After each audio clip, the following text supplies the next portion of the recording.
बिस्मिल्लाहिर्रहमानिर्रहीम। अस्सलाम वालेकुम।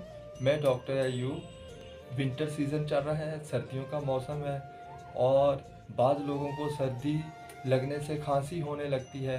तो आज मैं आपको इसी के लिए एक होम्योपैथिक कॉम्बिनेशन बताऊंगा, जिससे आपका ये प्रॉब्लम इंशाल्लाह 2 से 3 दिन में बिल्कुल ठीक हो जाएगा। So let's start. इसकी पहली मेडिसिन है ड्रोसरा मदर टिंचर, दूसरी मेडिसिन है ब्रायोनिया मदर टिंचर और तीसरी मेडिसिन है stannum iodide 3x। Bryonia mother tincture और ड्रोसा मदर टिंचर, इन दोनों को बराबर मिकदार में मिला लें।